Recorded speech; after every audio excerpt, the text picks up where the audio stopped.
Thank you for joining us on Blue Team Buddies Information Security News Day. Today, we have a couple of news stories for you with some lessons to go along with them. How about you, Grim? You want to start us off? Sure. So recently in the news, AnyDesk has been going through a bit of an issue. They've recently suffered a breach, and actors were able to gain information related to a code signing certificate. They've since revoked and replaced this. However, information has now surfaced on the dark web that contains these customer credentials, despite previous messages that no customer data was impacted. This is as of today, a few hours ago. We're still waiting for AnyDesk's response on this. Can't wait to see what the response is. Oh, I'm sure it'll be interesting. All right. What else? What Yeah, else? What else do you have? we've got an article. Unfortunately, some criminals have no qualms about attacking anyone, and in this case, one of the foremost children's hospitals in the U.S. has been damaged by ransomware. The Lurie Children's Hospital was recently forced to shut down and abort procedures and dismiss patients due to an ongoing ransomware campaign. They currently do not have an ability to work, and that's just a terrible thing to do to children's hospitals. Hospitals in general ought to be off a list, but some actors have no qualms about that. Yeah, ethics out the window, right? Yeah, all in the name of money. Yeah. So what else you got there? On a happier note, however, we've got a ransomware actor that's actually been caught and sentenced. In Canada, he was known as Canada's most prolific hacker. And he even targeted 3 police departments, 'cause that's intelligent. Anywho, he's been sentenced to 2 years in jail, and he will be paying full restitution to the victims of his scheme, which translates to about $49,000.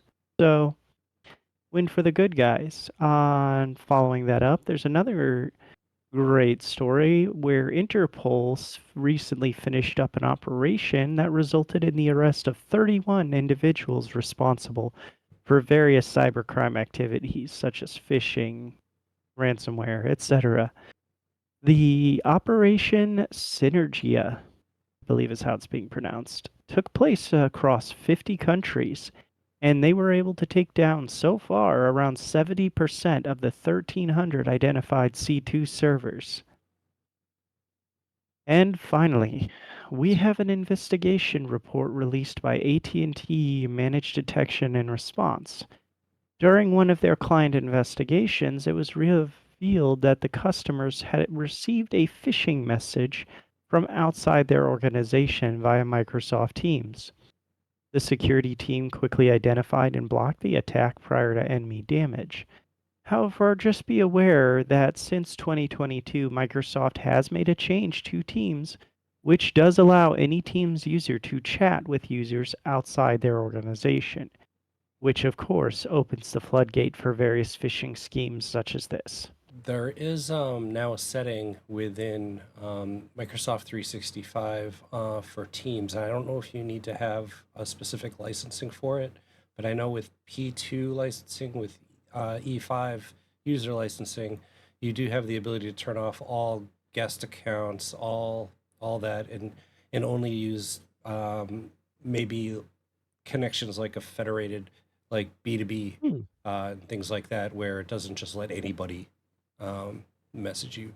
So they do have that, and we'll that's see. some good info. Yeah, we'll see how well that plays out. But yeah, great stories there, Grim.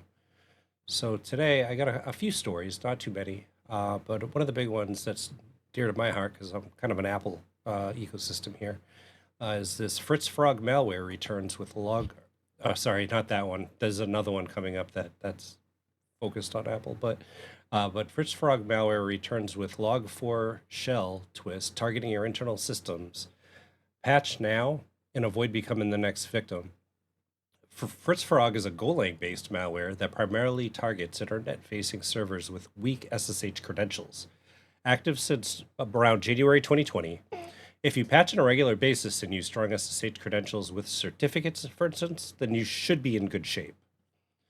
Now, a threat actor behind the Activator macOS backdoor is using pirated apps to distribute the malware in what could be a botnet building operation.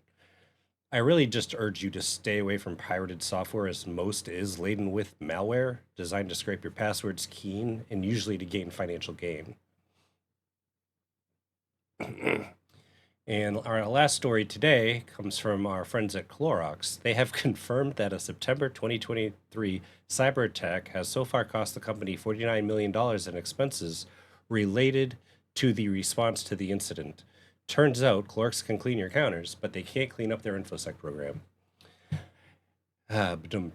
All right. Well, anyway, um, that's all for the news today. There is a little bit more news out there, but we found these to be the most important to uh, muggles, normal users, non InfoSec practitioners out there.